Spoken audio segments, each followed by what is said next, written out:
FIR कोई भी नहीं थी, बिल्कुल भी नहीं थी। कोर्ट में पेश हो, उनके वारंट गिरफ्तारी क्यों इशू हुए? ये ऑर्डर हो गए? जी जी जी बिल्कुल। ना उनके ऊपर कोई एफआईआर है, ना कोई इल्ज़ाम है, ना कोई चोरी की, ना कोई फ्रॉड की। 342 नहीं लगी थी, वो भी 7 लग गई है और इस तरह से में वो ऐड होके अब शुरू हुआ ट्रायल। इल्ज़ाम नहीं है, रियलिटी है। जज डिसाइड करेगा कि कन्विक्ट होकर जेल जाएगी। आपने जो एफआईआर करवाई थी, वो एफआईआर खारिज क्यों हुई? उनके जरा 2 नंबर हाथ ज्यादा पड़ते थे, तफ्तीशी को खरीदा गया तो कोर्ट ने एक ऑर्डर भी दिया कि आप गिल्टी हो, सजा सुनाई जाएगी या जजा होगी। मेरी तबीयत खराब हो रही है।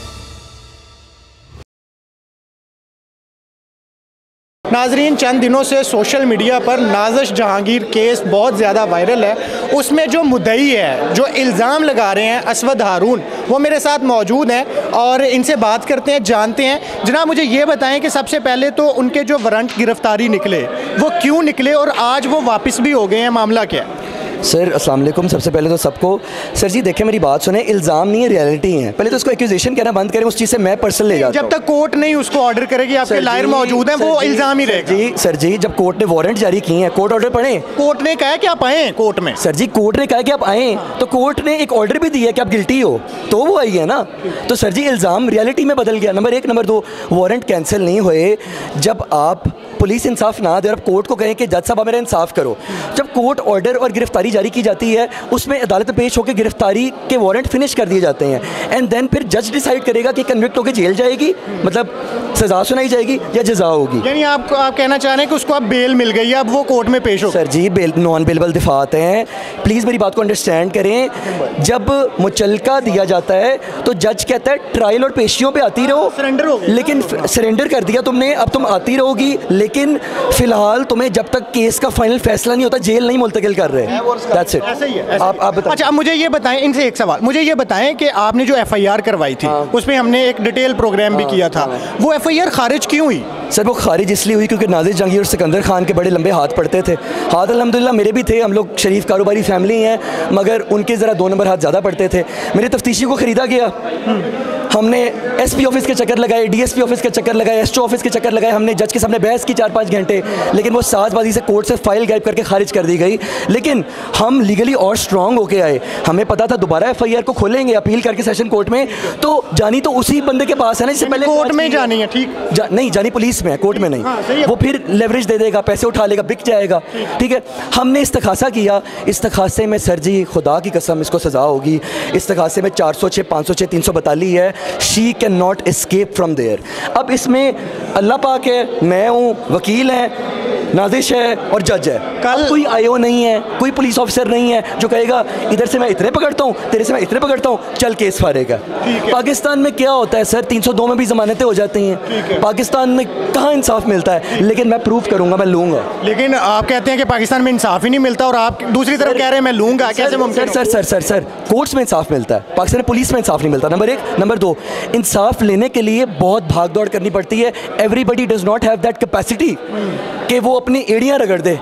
सर थाने कचहरियों में बहुत पैसा लगता है, everybody can not afford going there. मुझे ये बताएं कि कल वो जब कोर्ट में आई, आपका सामना भी हुआ, तो इस दौरान क्या मामला हुआ वहाँ? इस दौरान सर मामला ये हुआ, आई और सहमी भी थी, डरी भी थी, परेशान थी, और उसके साथ गुंडे थे जो उसके वकीला थी, प्राइवेट बंदे थे, उन्होंने मुझे थ्रेट किया, मैं उनको सीधा हो गया आगे से, मेरी वालदा को धक्का मारा, मेरे लॉयर के सोल्सिटर के हाथ से फ़ोन छीन रहे हैं कि वीडियो खबरदार बनी। किसने किया ऐसा? नाज़िर जहांगीर और उसकी वकीला ने। और हमने कहा तुम लोग की ऐसी की तैसी, फिर हमने भी रिटेलिएट किया। अच्छा ठीक है ना, हमने उनको बताया कि हम फिर कौन है, एंड देन वहाँ पे जो है ना कोर्ट में एक झगड़ा और एक तो अफला तफरी और एक फड़लो पड़ जाती है, एंड देन वो जज कोर्ट के पीछे दरवाजे से फरार हो जाती है।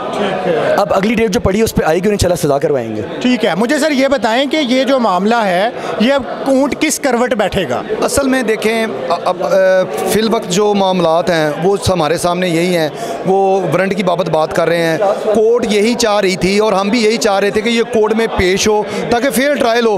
अब कोर्ट ने जब ये पेश नहीं हुई तो उन्होंने नॉन बेलेबल वारंट निकाले। नॉन बेलेबल वारंट वो होते हैं कि अगर मुल्ज़मान जो है, जो इसमें अक्यूज़ हैं, वो पेश नहीं होते तो उनको ये ऑर्डर की दिया जाता है कि उसको अरेस्ट करके पेश करवाया जाए। ये आ गई है, इसने आगे सरेंडर कर दिया, डेफिनेटली वारंट मनसूख हो गए, वैसा ही हुआ, वारंट मनसूख हुए।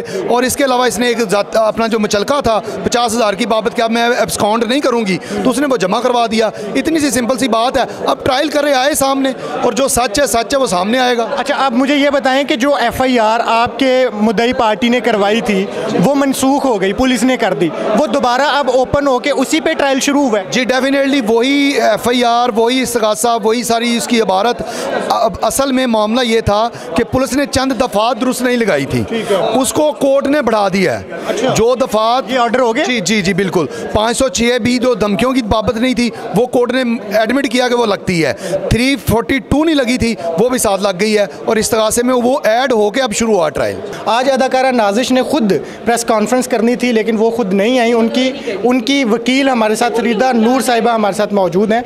आप मुझे बताएं कि उनके वारंट गिरफ्तारी क्यों इशू हुए थे? देखिए, मैं ये लीगली बातों पे कोई बात नहीं कर सकती क्योंकि अदालत ने कोई मामला चल रहे हैं, तो मैं पहले भी जैसे आपको बता चुकी हूँ, जब एक मामला अदालत में ज़ेर बहस होता है तो कानूनन अलाउड नहीं है कि आप जब FIR हो जाती है तो आप उस FIR का मतन जो है वो डिस्कस कर सकते हैं। इल्ज़ाम क्या है वो इल्ज़ाम डिस्कस हो सकता है ना, इल्ज़ाम क्या है? देखिए, जब तक एक मामला अदालत में ज़ेर बहस है वो किसी भी तरीके से नहीं डिस्कस हो। उस केस के मेरिट पे तो बात हो सकती है कि नहीं डिस्कस हो सकता, इल्ज़ाम तो डिस्कस हो सकता है ना कि फ़लाँ जो है ना वो दफ़ा के तहत FIR हुई है, फ़लाँ इल्ज़ाम लगा है। अगर आपको मुनासिब लगाता है तो आप खुद डिस्कस कर लें, आपके पास भी FIR होगी, क्योंकि देखिए जो FIR है ना वो सिर्फ इल्ज़ाम होता है, वो किसी भी तरह से साबित नहीं होता, और इल्ज़ाम की बना पे किसी की इज्जत को मीडिया पे उछालना सीधा सीधा क्रिमिनल डिफेमेशन है। और इस किस्म की एक्टिविटीज़ बीइंग अ लॉयर मैं तो कभी भी अप्रूव नहीं करूँगी, बेशक मैं मुद्दई की साइड पे हूँ या मुल्जिम की साइड पे हूँ। आप खुद बताएं, खुदा ना खास्ता आपके ऊपर मेरे ऊपर FIR हो जाए तो हम FIR को लीगली परस्यू करेंगे या मीडिया पे अपने आप को छुपाते फिरेंगे? आप बताएं। नहीं, ये आपकी दुरुस्त बात है, लेकिन इल्ज़ाम ये था कि उन्होंने मुबैना तौर पर किसी के साथ कोई फ्रॉड किया है, उसमें कितनी हकीकत है, उस FIR का क्या स्टेटस है, ये जानना चाह रहे हैं। देखिए, वो FIR तो पिछले 7 माह पहले ही खारिज हो चुकी थी और अभी उसी FIR के मुतालिक अदालत में भी वो FIR कोई भी नहीं थी, बिल्कुल भी नहीं थी, क्योंकि वो कटी FIR तो हुई ना, होने के बाद जब खारिज हो गई तो उसकी एग्जिस्टेंस खत्म हो गई, लीगली वो FIR आज एग्जिस्ट नहीं। तो फिर उनके वारंट क्यों निकले गिरफ्तारी के लिए? वो किसी और वजह से निकले, और फर्स्ट ऑफ ऑल वारंट गिरफ्तारी का ताल्लुक इस चीज़ से बिल्कुल भी नहीं था। जहाँ तक बात केस की है तो आज उन्होंने हाज़िरी दी है और इस वक्त वो किसी भी केस में गिरफ्तारी या ऐसा कोई भी मामला मुतवक्का ना है ना होगा, ना उनके ऊपर कोई FIR है, ना कोई इल्ज़ाम है, ना कोई चोरी की, ना कोई फ्रॉड की, ना ही किसी भी किस्म की। हाँ, अगर किसी और ने कोई पब्लिसिटी स्टंट करना है तो we more than welcome for that, लेकिन हम इस केस को अदालत में और अदालत की चारदीवारी में लॉ की पैरामीटर्स में और जुरिस्डिक्शन में कॉन्टेस्ट करेंगे, बजाय इसके कि हम मीडिया ट्रायल करें, क्योंकि मेरी क्लाइंट को पब्लिसिटी की ज़रूरत नहीं है। Thank you. ठीक है, मुझे ये बताएं कि आप कह रही हैं FIR ख़त्म हो गई थी, ठीक, उसके बाद फिर उनके वारंट गिरफ्तारी निकलने की कोई वजह तो होगी ना, कोर्ट ऐसे ही तो किसी की वारंट नहीं निकाल सकती। देखिए, वो कानूनी नुक्ता समझाते समझाते शाम हो जाएगी, लेकिन वो शाम हो जाएगी कोई। हाँ, देखिए, इसमें ये है कि जब FIR खारिज हो जाती है ना, एक इल्ज़ाम होता है, तो लॉ हमें एक रेमेडी प्रोवाइड करता है। वो रेमेडी ये है कि अगर कोई बंदा FIR से एग्रीव्ड है, ठीक है, तो उस एग्रीव में तबीयत ख़राब हो रही है,